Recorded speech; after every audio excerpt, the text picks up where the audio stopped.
Welcome, everyone, to the Information's TITV. My name is Akash Pasricha. It is Friday, November 7th. We have got a great show to end the week. First up, Tesla shareholders approved Elon Musk's $1 trillion pay package. We will break that all down with our Musk reporter and a longtime Tesla investor.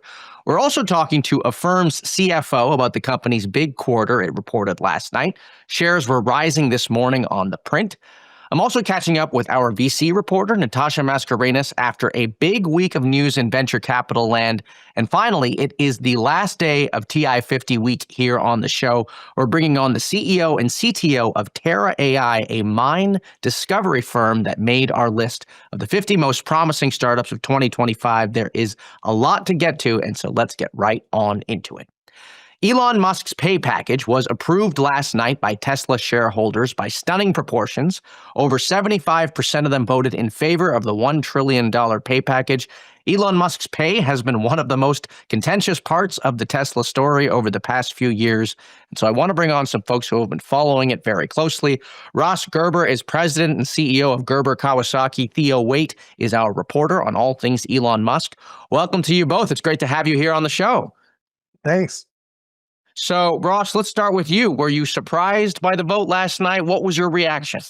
No, I wasn't surprised at all. I was pretty sure it was going to pass because we live in an era where passive index funds just basically vote with management. So the status quo tends to just keep going. And it's one of the big flaws in the stock market today that activist investors like myself have very little ability to affect change in companies because of index funds. So, index funds own almost 20% of Tesla, and it seems like they voted for it. So I expected that because of the last votes. You expected it. Are you happy about it?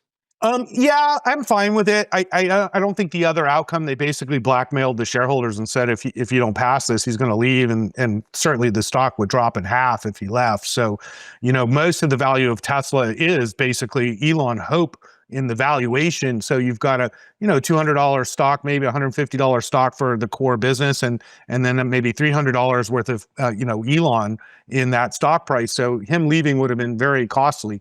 So, I vote with my dollars. I've sold a lot of stock over the last several years. I think at the current price, if you don't like what Tesla's doing, you should sell your stock. You get a great premium for it. On the other hand, I've kept a certain amount of my Tesla stock because there really isn't any company like it. So, I don't necessarily buy Elon's vision, but I'm not going to bet against it. And I typically bet with crazy people like Elon. And over the last decade, truthfully, Elon has helped, make me a ton of money. So it's a tough position.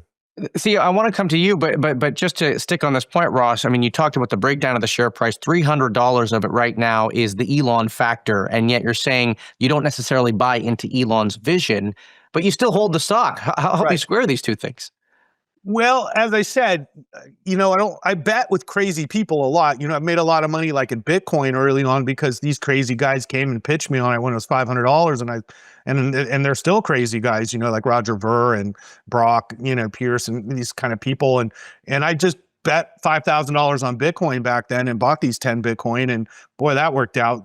So I tend to bet on crazy people even if I don't believe in them. It's like I think that what I look for is a certain type of passion, a certain desire. There's no question now with the comp package that Elon's going to, either die trying or succeed at whatever these goals are. And it's very clear what they are. So that's what I like about the pay package is Elon basically spelled out, this is what I'm going to do over the next decade. And if I do all this, you're going to pay me $1 trillion and everybody will make, 8 times their money or 7 times their money. And people kind of look at that as a good deal, but they're not thinking about, well, what happens if this doesn't work and the stock craters to $100 and we lose all our money? Well, Elon will still be a multi-billionaire. So all the risk is upon shareholders and all the return, a lot of it goes to Elon too. So, I think it's a very transparent stock to invest in and you know what you're getting. And if you don't like it, don't invest in it. Theo, do you actually think Elon may have left if this didn't go through? You wrote about this last night in your newsletter. I mean, it's hard for me to believe because, like Ross said, a lot of his net worth is Tesla stock still. And a lot of the premium in Tesla stock comes from him being the CEO. It's hard for me to believe that he would, voluntarily, have his net worth or whatever, whatever change would happen if he left. I think it's pretty much unquestionable that the stock would crater. So I'm not sure why he would do that, honestly. And tell us, Theo, what are the goals that he needs to hit for this pay package to come to fruition? So there's a lot of kind of escalating targets that he has to build up to. The kind of biggest target that he needs to hit to get the full $1 trillion pay deal is this $8.5 trillion market cap over the next decade, which is like 6 times what Tesla is worth right now, and would make it worth pretty much a bunch of other Mag 7 companies combined, basically. And there are other product targets too, around 20 million cars, million robotaxis, million Optimus robots, but the market cap is kind of the biggest factor. And Ross, do you think they get there? Well, as I said, I don't know what Tesla's going to do. It's just a bet. Right? When it was an EV climate company, the company I invested in 10 years plus ago, it's very quantifiable, the EV market and the growth, and full self-driving EVs to me is a great business along with services. So I always saw Tesla as like the Apple model. They made hardware and software, and they could sell their hardware and then earn money on services from the software. And that's why I love Tesla from the beginning. So now we're moving into a different model, which has so many different and other risks. And that's why, if you say, well, if we're ending up making millions of robots and people actually buy these things, of course, it'll be worth $8 trillion. But, I'm not sold on any of this. I don't want human robots in my house. And I've talked to a lot of people. I haven't met anybody yet who said, yeah, it'd be great to have an Elon Musk robot my size that could kill me walking around my house.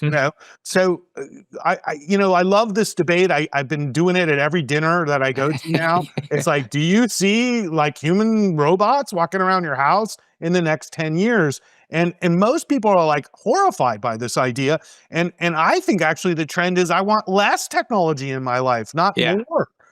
So just having the dinners, just the three of us. Yeah, like I love dinners with my friends, and then I'll throw out these conversations, and because I do this stuff, they love these conversations because a lot of my friends are very smart and in technology industry, and you can really get some great viewpoints. But robots are going to be huge, and it's a huge business over time. But I think they're purpose-driven robots, like built for specific tasks, like manufacturing and distribution and things like that. So I think the real thing with Tesla is full self-driving and whether they can make the RoboCab work, which they're selling people. And I'm an expert in full self-driving and autonomy. And I can tell you right now that my car does not drive me safely, and no Teslas drive safely long enough in challenging environments. Now, there's people who put up videos where they drive on a highway for miles and it's safe. It's really easy for a car to do that. Okay. But when you're driving through LA or New York City or some crazy city, it's insane how hard it is to drive. And that's why LiDAR and other systems have proven, now we've seen this now in real life, have proven to be safer than Tesla's vision-only systems. And Elon's just in denial that he needs to add more safety features to the car. And so next year, basically the way he laid it out is that next year is sort of Tesla's come to Jesus year. And if they don't nail all this stuff like soon, it's going to be a difficult time for them because their whole business is predicated on the software working. Right. Very quickly, Theo, before we let you go, anything else major that came out of the shareholder meeting for Tesla last night? Well, like Ross said, next year is going to be make or break. He threw out a lot of specific deadlines for, months and quarters in the first half of next year when he says specific things are going to happen. I think a lot of those are pretty questionable because you have to get approval from regulators to roll out a lot of the self-driving features he's talking about. The other kind of significant thing that came up was this vote on Tesla investing in XAI, Elon's other company, which Tesla said that a majority of shareholders that voted for, but there were a lot of abstentions. And so we don't really know how many people actually didn't hit vote 50%. Right. And that kind of makes sense because the board didn't recommend vote either way on that. But it is pretty significant because whenever you think about Tesla, you have to think about how it intersects with all of Musk's other companies. And, clearly he wants them to have close ties. And this wasn't a kind of resounding vote for that in this case. Right. Well, it was a big vote that everyone was watching, and I sense there's going to be more discussion about it in the weeks to come. Ross and Theo, I want to thank you coming on. It's great to have you here on the show. Thanks. Okay. Buy now, pay later company Affirm reported earnings last night. Gross merchandise volume jumped 42%. Shares were up this morning. Joining me now is Rob O'Hare, CFO at Affirm, to discuss the quarter. Rob, it's great to have you on. Welcome to TITV. Thanks for having me. So let's talk about the gross merchandise volume. That was the big number that seemed to get bigger. What was behind this surge in GMV? For us, really, it wasn't a surge. I mean, we grew 43% in the quarter before. So we've seen this level of growth pretty consistently across our last 2 quarters. We've seen accelerating growth in the business for several quarters now. And so I think, fortunately for us, the growth has been really, really broad-based. Mm-hmm. Some of the pockets of outperformance in our business really came from our direct-to-consumer product, so Affirm Card. We're seeing, over a doubling in terms of usage of that card, measured both in GMV, but also the number of active users that are touching the card. So we're fortunate to work with some of the largest merchants in the world, and we have really, really growthful programs across the board. Can you talk about why direct-to-consumer is such a big focus for the company right now? Yeah, I mean, really, I think direct-to-consumer opens up some surfaces that historically buy now, pay later hasn't penetrated. And so in-store spend is a big part of the Affirm Card offering. We see about an order of magnitude more transactions in-store on card than we do in our business outside a card. And so we think bringing the flexibility and the functionality of Affirm's financing products and putting them on a really simple tender type that consumers know, a piece of plastic, that's been a real unlock for us in order to drive in-store growth. But how do you think about competing with the legacy credit cards that everyone is so used to using? Well, I mean, I think consumers are voting with their feet on that front. We think that the Affirm financing products are transparent. They put consumers in control. There's no late fees in our ecosystem. There never has been. There's no ability to revolve on our purchases. And so I think consumers are voting there, and we're giving them ways to transact more easily in store through Affirm Card. And what about the competition with all the other buy now, pay later companies that are popping up? They all sort of seem to tout the same sort of features. How do you position yourself against them? Well, I think the breadth of products that we offer, we can do loans anywhere from 6 weeks in duration out to 60 months. We can support transactions as small as $35 all the way up to $35,000. I think that breadth of offerings and our ability to integrate and partner with some of the largest and most sophisticated e-commerce platforms in the world, I mean, I think that's what sets us apart. And that's why we've been able to sort of be a market leader here in the US and take as much share as we have. I'm always curious about who the customers are that are using buy now, pay later and these tools. I wonder if you've done any kind of customer research or demographic studies around, are these mostly young people? Are these people in a particular income bracket? Who is really likely to use this new and emerging way of paying for things? Great question. We have over 24 million active consumers that have taken an Affirm loan in the last 12 months. And our average consumer has taken more than 6 loans in the last year. So really, I mean, we're starting to look a lot like a cross-section of America, to be honest. I mean, most of our consumers come to us through our largest programs. In our case, that happens to be merchants like Amazon. We work with Shopify and have a really big program there. We work with the Targets of the world. So I think we're really serving and bringing financing products to America at large. But is it not young people, for example? I'm thinking about who even is aware of buy now, pay later, using these tech platforms. I imagine they must skew a little bit younger, no? We may skew a bit younger than the average credit card user, but I wouldn't say that our demographic skews very young. There are some players in our space that maybe have a younger consumer base, but again, for us, we're bringing flexibility and transparency to America at large. Hmm. And what about the AI component here? How do you guys view AI transforming the financial system at large? Yeah, I think we see AI a couple different ways. Obviously, like most technology companies, we're using AI to make sure that we optimize the way that we develop new software products and deliver our services. Affirm was founded on some pretty cutting edge machine learning principles, and Hmm. so I think we were pretty early there, and we've always tried to use technology to solve hard optimizations. And then maybe in terms of the consumer facing or the merchant facing realm, we're able to use AI to drive customizations and optimizations within the loan products that we offer to the consumer at checkout. That's been an optimization that we've seen that's gotten a lot of traction and has been beneficial to us.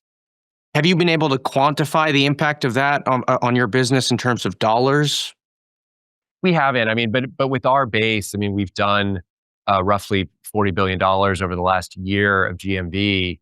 Again, small optimizations can be really, really beneficial in terms of driving dollars, not just for more growth for a firm, but also conversion and checkouts for our merchants. Great. Well, Rob, I want to thank you for coming on the show. It was an exciting quarter, and we'll have you back on soon. Thanks for having me. As you might have heard, we released our list of the information's 50 most promising startups that our sources cannot stop telling us about. Every day this week, we previewed a company on that list, and today we are doing our final spotlight. Today we are talking about Terra AI, a company making software for mining. It is applying AI to perhaps the most interesting business case of any of the startups on our list. And so I want to bring on founders John Murn and Anthony Corso to talk about what they're building. Welcome to the both of you. It's great to have you on the show. Hey, thanks for having us. Yeah, great to be here. Let's talk about mining. What is it that you are doing in the mining sphere? Why does mining need AI?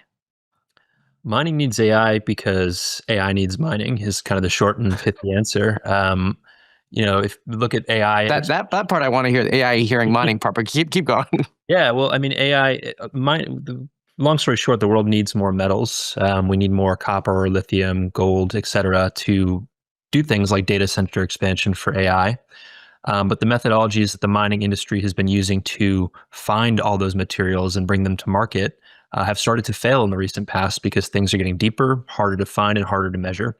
So AI is a way that we can, with the data that's already available and collected today, actually make those things easier to find and ultimately supply more metal to the market. And so tell me about what the software actually does, Anthony. Yeah, so what we do is we ingest all of the data that's available for a particular site or project that our customers are working on. So this can be geophysical data, like measuring things like the local gravitational field or the local magnetic response, along with borehole and surface geology data, where they've actually looked at the rocks that are there in the ground. We put all of that data together and we basically produce 3D models of what could be in the subsurface. And we use those 3D models to make good decisions about where we should drill and whether we should go forward with a project or drop it if we don't think it's economic. And Anthony, who's using the product right now? Which mines is this being used around the world? Yeah, so we have a bunch of different assets that are currently using our product. So there's a rare earth mine called the Brook Mine in Wyoming with Ramaco Resources. We've done back tests with Rio Tinto and BHP. And we've also worked on a carbon sequestration project with an energy company in Austria. Okay. John, talk to me about why you're so passionate about this problem. Do you have a mining background? You could have focused on literally anything. No, I started in the aerospace industry, so about as far from mining as you can get. Started in drones and satellites. From there, went and did a PhD at Stanford, where my research initially focused on the AI for self-driving and autonomous vehicles. But by the time I was coming toward the end of the PhD and kind of seeing a lot of my colleagues going into companies like Waymo and Cruise and et cetera, I started to look for areas where this same sort of capability in AI could be applied and have a potentially bigger impact. Wound up doing everything from cyber physical security and energy grid to solar and wind farm design, and eventually ended up in minerals because it was kind of the right overlap of it felt like something that AI could really make a difference in, and also felt like there was very, very few people working there at that point. So it's kind of the right nexus of I thought, if we did this, it would actually matter. Anthony, John talked about why AI needs mining. We hear a lot about the power demands that these data centers will need to operate. John was talking about the metal demands and the mineral demands. We haven't talked about that as much. To what extent is that really a rate limiting factor in terms of scaling AI and being able to deliver these gigawatts of compute and power that people talk about?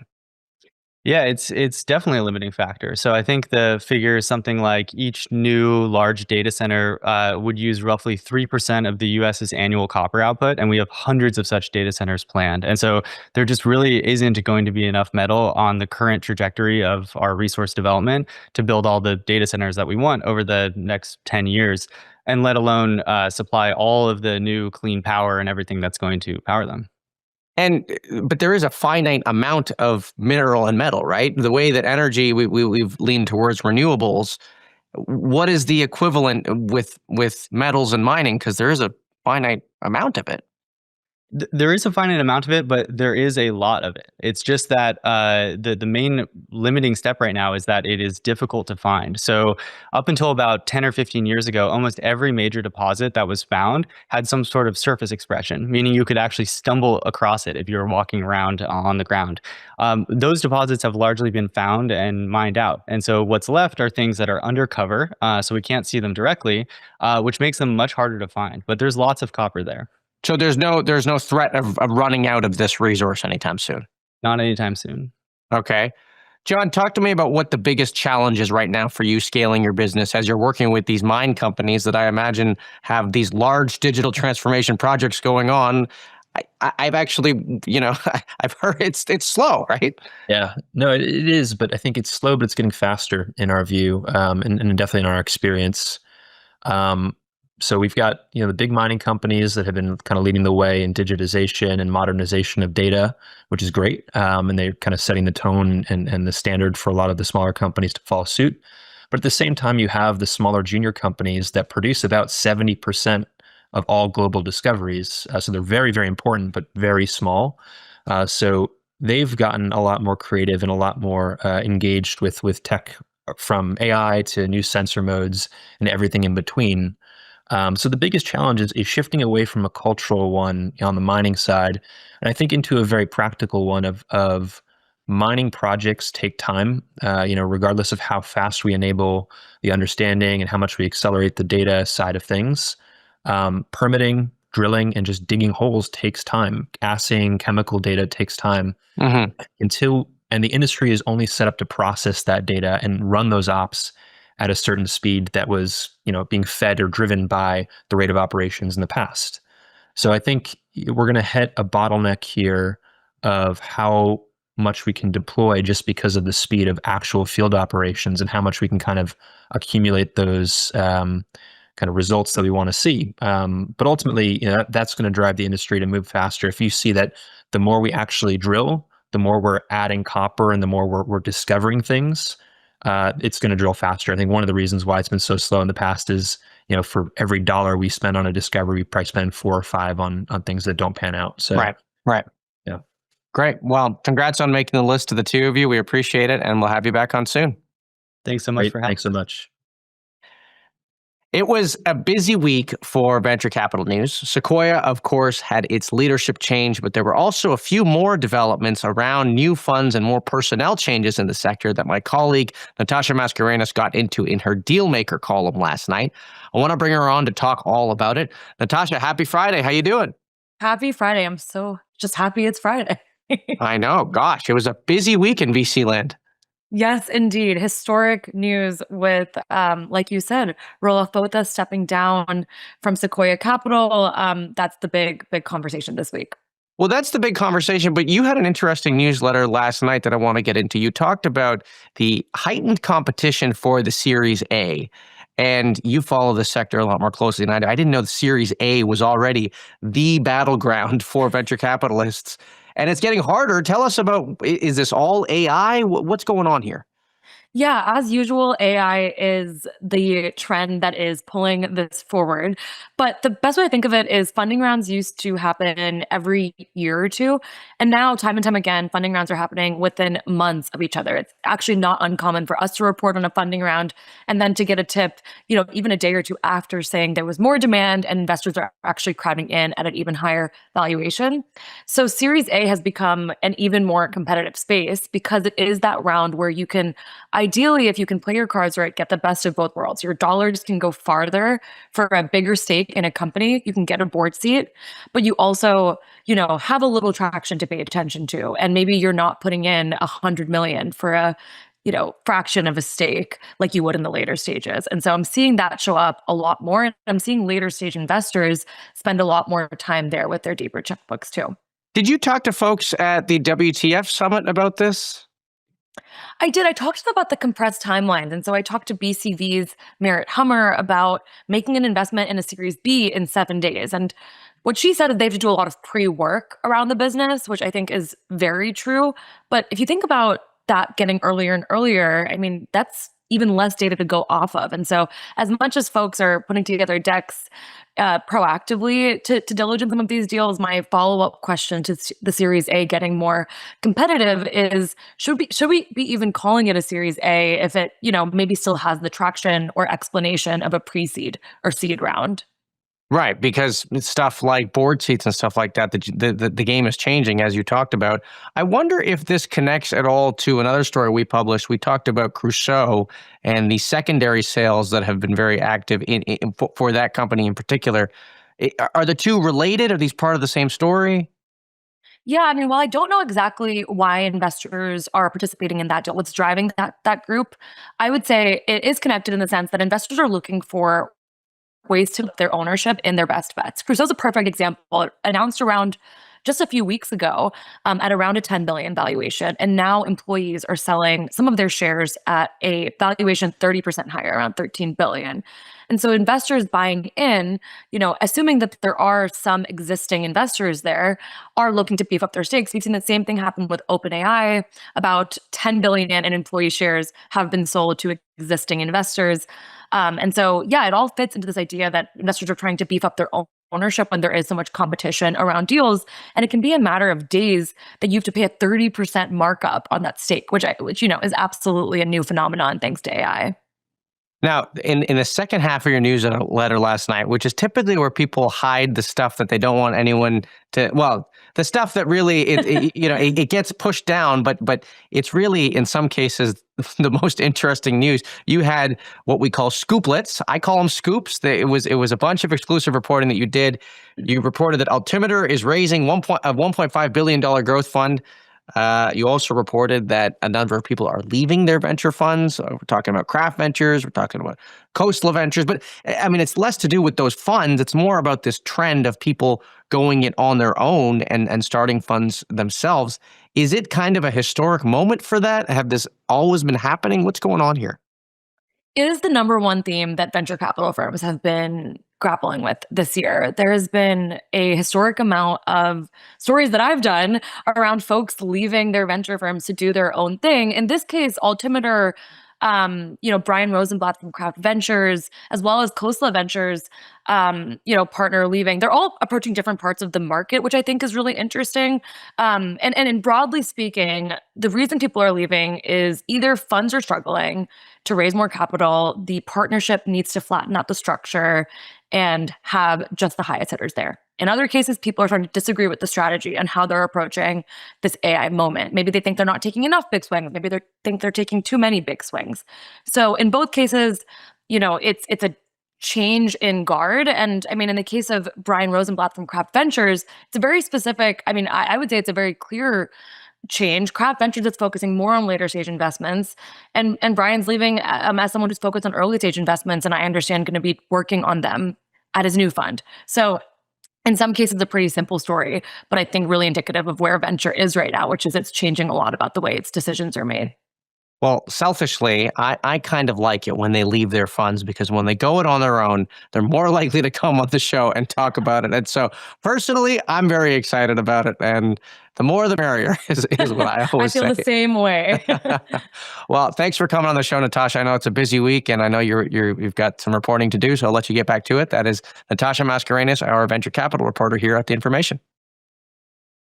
Well, that does it for today's show. A reminder, we are on this stream Monday through Friday at 10 a.m. Pacific, 1 p.m. Eastern. I want to thank Amazon Web Services, who is our presenting sponsor for this production. And I want to thank you for tuning in. We really do appreciate your viewership.